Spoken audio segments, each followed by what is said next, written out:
Hello, and welcome to another edition of Coffee Talk with immigration attorney Brian D. Lerner. This particular video will be a bit different. I thought that I would just talk a little bit about immigration law, my past, and why I'm going to make this video a little different. I have just passed the 500th video that I put on YouTube. So I thought it was a good time to say thanks to all of my listeners, my fans, to give a little bit of gratitude. I think in Facebook right now I have about 95,000 likes, and I was just reflecting the other day that I've been doing this for a lot of years, and that by surpassing the 500th video mark, even I was looking back and say, wow, there's a lot of issues in immigration law. The reality is I could probably make, and I will make, new videos every week until I retire, and I have no idea when that is. But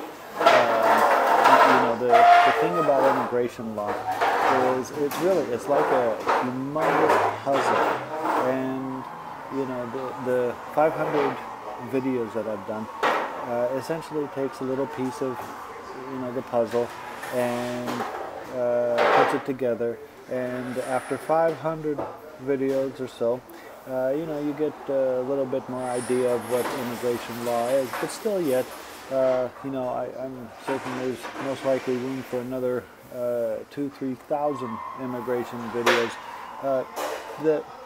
The thing I like about immigration law is it's very fluid.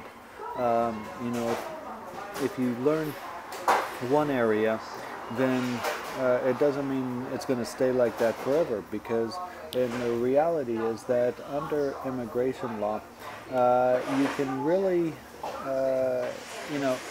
do a particular petition, and if you do, that particular petition, and it's not done properly because you didn't know the other side of the puzzle, or you didn't know the middle of the puzzle, or how A would affect B, would affect C, would affect D, then of course there's going to be a lot of problems, which is why it's important to make sure that you hire a certified specialist, or someone who's been in immigration law for a long time, or someone at least who that's all they do.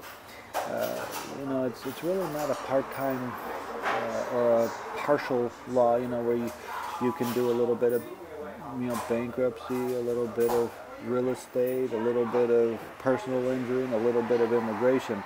While theoretically you could do that, if the harder cases come your way, then you need to be able to look and see how, if you do one thing here, how it's going to affect a bunch of other things, and how the roads are going to merge at some point, or they're going to go away from each other at a certain point, and so that's really what it's about.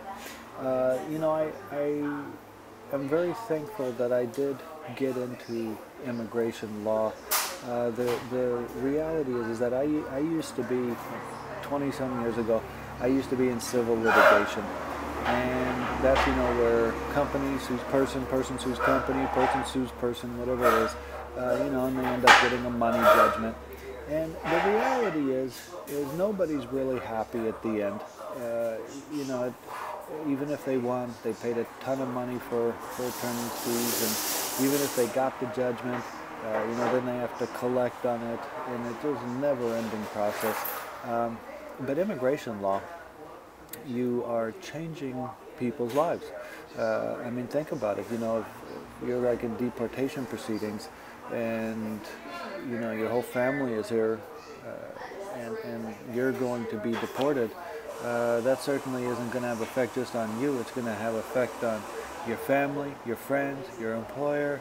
It goes around, and when you win a deportation removal case, it's really a great feeling when you get the employment-based petition approved, or when you get a waiver approved, when you get anything approved really in immigration law.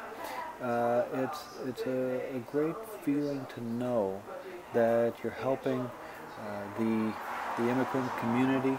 You're helping people who have worked hard and tried hard for years to be here, and you're making a good difference. And I think it's interesting, definitely an interesting area of law. I used to sort of, a little bit of humor. I used to think, real estate law, which is probably not like this, but you take real estate law in law school, and 20 years later it's going to be the same. While I'm sure it's not exactly like that, immigration law has a lot of gray areas. That's where I come in. When you practice immigration law, it's an uphill battle. It's always an uphill battle, because you're fighting against the system. And so when you look at the laws, and when I analyze them, I always find gray areas that need to be fought, that we can squeeze clients into, that the statutory language isn't clear enough, or it's unconstitutional. There's many different paths and ways to ultimately try to win a case or to resolve a situation. And that's essentially why I like immigration law, because it really gets to the heart of the rights that people have when they come here, and constitutional issues and so forth.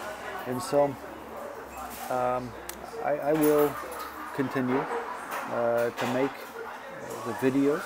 I will continue to give consultations. I'm thankful that the technology allows me to basically spread the word all over. I used to be a computer programmer, and I was thinking when I went to law school, I go, what a waste all that time learning how to program and so forth. And it turns out that it wasn't a waste at all. I'm able to understand and use the tools of the internet to help people all over. Many of my clients I've never seen, at least not in person, although I do Skype and Facebook consultations. I do telephonic consultations.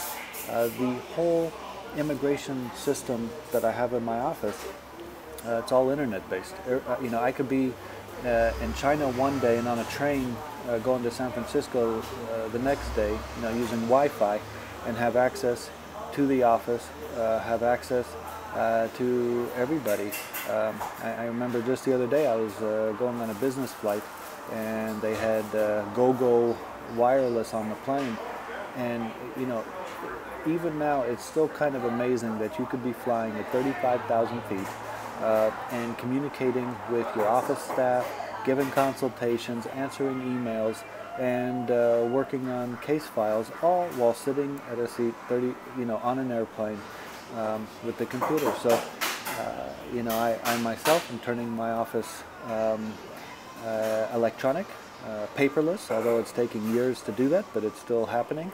And that combined with the fact that immigration law is federal law, and that I work on cases in New York, New Jersey, Texas, everywhere, makes it so that I'm able to help a great deal of people with their situations, and you as the client don't have to rely so much on local people if they are not experts at what they're doing. They may be an expert in criminal law or something else, but for immigration law, as I'm sure most of you know, they're not real forgiving. They're not there to help you really.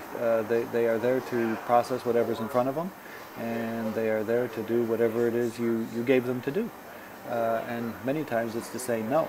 So if you want a consultation, just give me a call, go on the line, set it all up that way, and I'll be happy to see what I can do to help. And again, I give my thanks to everybody who has watched the videos. One more interesting figure, since I'm telling you how many I've done. I believe last time I looked, there was over 500,000 views of my 500 videos. So it's there's a lot of people out there that need immigration help, and I hope by the time I'm done with it all, I put my 2 cents in and helped as many people as I can. Okay, more on the coming videos.